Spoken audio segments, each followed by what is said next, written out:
ইন্নাল হামদুলিল্লাহ ওয়াসসালাতু ওয়াসসালামু আলা রাসূলিল্লাহ আম্মা বাদ। সাদাকাতুল ফিতর আদায়ের ক্ষেত্রে একটি বড় বিষয় আমাদের সামনে আসে, আলোচনায় আসে, সেটি হচ্ছে যে মূল্য দ্বারা সাদাকাতুল ফিতর আদায় করা যাবে কি না। আমরা জানি যে হাদিসে 5 ধরনের খাবার দিয়ে সাদাকাতুল ফিতর আদায় করার কথা এসেছে। সেগুলো হচ্ছে পনির, যব, কিশমিশ, খেজুর এবং গম। তো এই 5 ধরনের খাবার আমাদের বাংলাদেশের প্রেক্ষাপটে একজন মানুষের ক্ষেত্রে এটা ততটা গুরুত্বপূর্ণ নয়। পনির, কিশমিশ, যব এই ধরনের খাবারগুলো আমাদের অনেকের ক্ষেত্রে সারা বছরেও কাজে আসে না। ফলে আমরা যদি সাদাকাতুল ফিতর আদায়ের ক্ষেত্রে মূল্য দিয়ে সাদাকাতুল ফিতর আদায় করি তাহলে সেটা বৈধ হবে কি না, এই মাসআলাটি নিয়ে পূর্ব থেকেই কিছুটা মতবিরোধ চলে আসছে। এটা নতুন কোনো বিষয় নয়, বহু আগে এই বিষয়ে মতবিরোধ চলে আসছে। তো অনেক বিজ্ঞ ফকি এবং মুহাদ্দিসগণ তারা অভিমত পোষণ করেছেন যে মূল্য দ্বারাও সাদাকাতুল ফিতর আদায় করা যাবে। তাদের মধ্যে ইমাম বুখারী রাহিমাহুল্লাহ রয়েছেন, যিনি মূল্য দ্বারা সাদাকাতুল ফিতর আদায় করাকে বৈধ বলেছেন।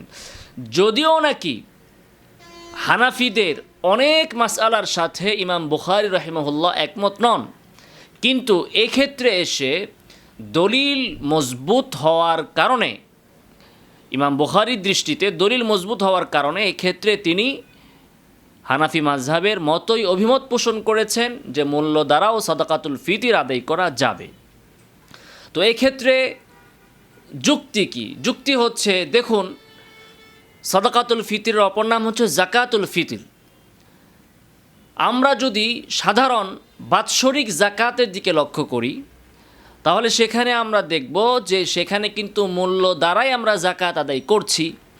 যেমন ব্যবসায়িক পণ্য, আপনার দোকানে 5 লক্ষ টাকার বই রয়েছে অথবা ইলেকট্রিক সামগ্রী রয়েছে, তো এর উপর 2.5% আপনার উপর যাকাত এসেছে।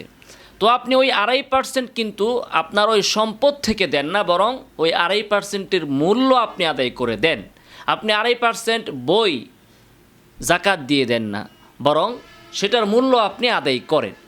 তো এই জন্য সাধারণ যাকাতের ক্ষেত্রে যেমনিভাবে মূল্য দ্বারা আদায় করা যায়, ঠিক তেমনিভাবে যাকাতুল ফিতরের ক্ষেত্রেও এটা আদায় করা যাবে। এটাই স্বাভাবিক।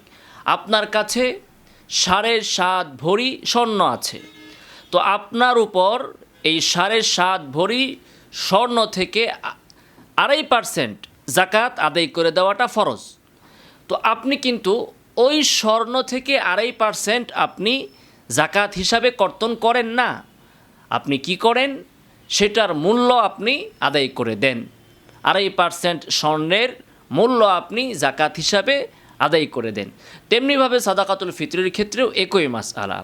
এক্ষেত্রে আপনি দেখুন যে ওমর ইবনে আব্দুল আজিজ তিনি যখন রাষ্ট্রপ্রধান ছিলেন, যাকে নাকি বলা হয় দ্বিতীয় ওমর বলা হয়, তিনি ফরমান জারি করে সমগ্র মুসলিম জাহানের অঞ্চলগুলোতে সেখানকার গভর্নর বা দায়িত্বশীলদের কাছে পাঠিয়ে দিলেন, যে বর্ণনাটি এসেছে, জাআনা কিতাবু ওমর ইবনে আব্দুল আজিজ ফি সাদাকাতিল ফিতরি নিসফু সাইন আন কুল্লি ইনসানিন আও কিমাতুহু নিসফু দিরহামিন। ওমর ইবনে আব্দুল আজিজ তিনি ফরমান জারি করে দিলেন যে তোমরা আধা সা গম প্রত্যেক ব্যক্তির পক্ষ থেকে সাদাকাতুল ফিতর হিসেবে আদায় করবে, অথবা এর মূল্য তোমরা আদায় করে দিবে। আও কিমাতুহু নিসফু দিরহামিন, এর মূল্য হচ্ছে অর্ধ দেরহাম। তো অর্ধ সা গম এর মূল্য হচ্ছে অর্ধ দেরহাম, এটা তোমরা আদায় করে দিবে। তো এই মাসআলাটি যে এমন যে এটা রাষ্ট্রপ্রধান কর্তৃক সমস্ত মুসলিম জাহানে একযোগে ফরমান হিসাবে পাঠানো হয়েছে এবং পালিত হয়েছে। তো এইখানে যদি কোনো সমস্যা থাকতো তাহলে ওই যুগের তাবিঈগণ উলামাগণ এটার প্রতিবাদ করতেন। সাহাবীদের মধ্যেও তাবেঈদের মধ্যেও এর প্রচলন ছিল। ওমর ইবনে আব্দুল আজিজের এই বিষয়টাই, এই ফরমানটাই প্রমাণ করে যে ব্যাপকভাবে এটাকেও কোনো এক ঘরের ভিতরে বসে বা একটা ফ্যামিলি আদায় করেছে এমন নয়, রাষ্ট্রীয়ভাবে ওমর ইবনে আব্দুল আজিজ এই আইন কার্যকর করেছেন। এর থেকে বড় দলিল আর কী লাগে। এরপরে দেখুন, আবু ইসহাক একজন প্রখ্যাত তাবিঈ রাহিমাহুল্লাহ, যিনি 30-এরও অধিক সাহাবীদের দেখেছেন, 30-এর অধিক সাহাবীদেরকে তিনি পেয়েছেন, তাদের দর্শন লাভ করেছেন, তাদের থেকে ইলম অর্জন করেছেন। সরাসরি 30-এর অধিক সাহাবী থেকে তিনি সরাসরি হাদিস বর্ণনা করেছেন, শুধু দর্শন লাভ করেছেন এমনটি নয়। 30-এর অধিক সাহাবী থেকে তিনি সরাসরি হাদিস বর্ণনা করেছেন। এমন একজন তাবী হচ্ছেন আবু ইসহাক রাহিমাহুল্লাহ। তিনি বলতেছেন, আদরাকতুহুম ওয়াহুম ইউতুনা ফি সাদাকাতি রমাদানা আদ-দারাহিমা বিকিমাতি আত-তাআমি, যে আমি তাদেরকে দেখেছি। কাদেরকে দেখেছেন? সাহাবায়ে কেরাম, তাবিঈ, তাদেরকে তিনি দেখেছেন যে তারা অহুম ইউতুনা ফি সাদাকাতি রমাদান, রমাদানের সাদাকাতুল ফিতরের ক্ষেত্রে তারা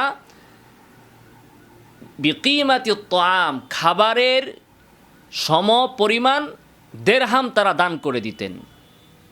আদ-দারাহিমা বিকিমাতি আত-তাআম, খাবারের সমপরিমাণ, অর্থাৎ 100 কিশমিশের সমপরিমাণ তারা দেরহাম দিয়ে আদায় করে দিতেন। তো এগুলো কিন্তু প্রমাণ করছে যে সদাকাতুল ফিতির মূল্য দ্বারা প্রদান করা এটা বর্তমান কালের কোনো কালচার নয়, বরং সাহাবায়ে কেরামের যুগ থেকেই, সালাফদের যুগ থেকেই চলে আসা একটি রীতিনীতি।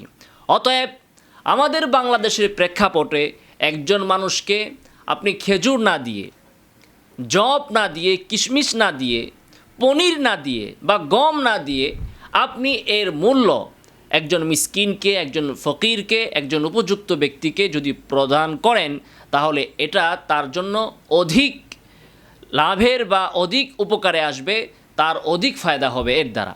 আল্লাহ সুবহানাহু ওয়া তাআলা আমাদেরকে সঠিকভাবে সাদাকাতুল ফিতর আদায় করার তৌফিক দান করুন। আমিন ওয়া আখিরু দাওয়ানা আলহামদুলিল্লাহি রাব্বিল আলামিন।